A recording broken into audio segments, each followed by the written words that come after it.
Assalamualaikum warahmatullahi wabarakatuh. Perkenalkan, nama saya Sabto Aji, NIM 182111349 dari HES 6J mata kuliah Kewirausahaan Islami.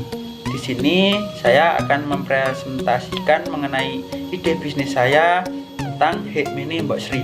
Latar belakang saya memilih ide bisnis ini karena semakin hari eksistensi dari HEK atau angkringan semakin meningkat. Hal ini dibuktikan dengan banyaknya pembeli yang lebih memilih jajan ke HEK atau angkringan, karena angkringan itu sangat sederhana dan murah harganya, namun kualitasnya tidak tertinggal dengan restoran. Namun banyak yang saya temui HEK atau angkringan itu dalam penyajian makanannya dalam keadaan dingin. Nah, dari situlah saya berinisiatif untuk mengembangkan sebuah bisnis HEK, namun makanannya dalam penyajiannya itu keadaan panas atau hangat. Kalau gorengan minimal ya habis digoreng, jadi nggak numpuk banyak-banyak. Kalau banyak itu kan kalau nggak laris ya mubazir. Nah, juga ada sedikit perbedaan dalam penyajiannya. Biasanya kan di HEK atau angkringan itu menggunakan nasi bungkus. Nah, kalau HEK saya nanti menggunakan piring rotan dalam penyajian makanannya. Terus alasan saya memilih nama HEK Mini Mbok Sri. Nah, di sini kan ada kata HEK.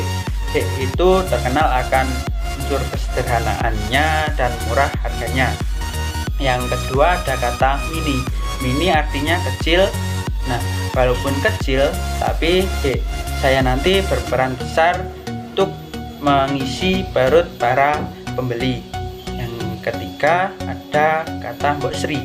Sri itu merupakan nama ibu saya.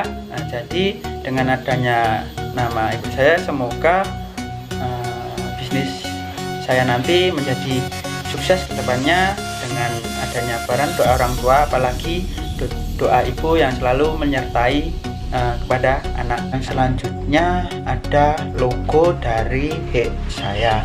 Di sini ada seorang wanita yang memegang nampan dan di atasnya itu ada semangkok nasi dan segelas minuman. Nah, di sini menggambarkan bahwasanya HEK saya nanti akan melayani sepenuh hati dan sangat ramah kepada pembeli, supaya pembeli itu merasa puas dan mau kembali jajan ke HEK. Yang selanjutnya yaitu bisnis modal kanvas. Nah, nanti ada 9 komponen. Yang pertama yaitu customer segment. Nah, customer segment adalah cara menentukan segmen pelanggan mana yang akan menjadi target sebuah bisnis. Nah, saya nanti akan menyasar dari pelajar SMP atau pelajar SMA, terus mahasiswa atau mahasiswi, terus pekerja yang menghabiskan waktunya banyaknya itu di jalanan, misalnya sopir, terus tukang ojek online. Nah, yang selanjutnya yaitu customer relationship, yaitu bagaimana cara pelaku bisnis menjalin hubungan dengan para customer. Nah, saya nanti akan dilengkapi sarana free wifi. Nah, dengan tujuan supaya para customer itu betah di saya dan menambah jajannya. Yang kedua yaitu adanya bonus kupon. Kupon di sini nanti bisa didapatkan oleh customer jika minimal pembelian 15.000. Nah, nanti akan mendapat porsi gratis dari makanan nasi, terus sayur dan minuman. Nah, bisa ditukarkan jika sudah mengumpulkan 10 kupon. Nah, yang selanjutnya yaitu aktif di media sosial, baik itu berupa postingan atau promosi-promosi. Yang ketiga yaitu channel yaitu bagaimana cara pelanggan dapat mengakses informasi tentang produk yang ditawarkan. Nah, di sini nanti bisa lewat media sosial ataupun media cetak. Media sosial ini bisa dari WhatsApp group, terus Facebook ataupun Instagram. Sedangkan media cetak bisa lewat brosur ataupun pamflet. Brosur di sini bisa saya sebarkan atau karyawan saya ke tempat-tempat keramaian, misalnya alun-alun. Sedangkan pamflet bisa saya pasang di depan saya nanti. Untuk bisnis model kanvas yang keempat yaitu value proportion. Artinya kelebihan apa yang ditawarkan dari bisnis tersebut. Nah, di saya nanti menawarkan yaitu nasi dan sayurnya itu dalam keadaan hangat. Terus yang kedua yaitu gorengan, baik tahu, tempe atau pisang goreng atau yang lainnya juga dalam keadaan hangat, minimal habis mentas dari penggorengan. Yang ketiga, biasanya HE itu menggunakan nasi bungkus. Ya, kalau di saya menggunakan piring rotan. Yang keempat, pastinya tetap mempertahankan nilai kesederhanaan dan murah harganya. Untuk bisnis model kanvas yang kelima yaitu key activity, yaitu aktivitas utama yang ada dalam bisnis tersebut. Nah, di sini nanti yaitu yang pertama memberikan pelayanan untuk customer yang memuaskan, cekatan dan ramah. Yang kedua yaitu mempertahankan cita rasanya. Yang ketiga yaitu menyetok atau membeli bahan-bahan yang berkualitas. Untuk bisnis model kanvas yang keenam yaitu key resource, yaitu daftar sumber daya utama yang sebaiknya direncanakan atau dimiliki dari sebuah bisnis. Yang pertama yaitu tentunya modal. Modal ini paling penting karena tanpa modal tidak mungkin ada sebuah bisnis. Yang kedua yaitu lokasi yang strategis, bisa di pinggir jalan atau di tengah pedesaan yang kaya akan pemandangannya. Yang ketiga yaitu pegawai yang cekatan dan ramah. Yang keempat, pemasok atau penitip jajanan yang terpercaya.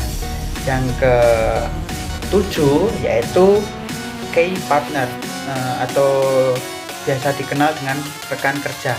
Rekan kerja di sini saya menjalin hubungan dengan yang pertama yaitu pemasok atau penitip jajanan.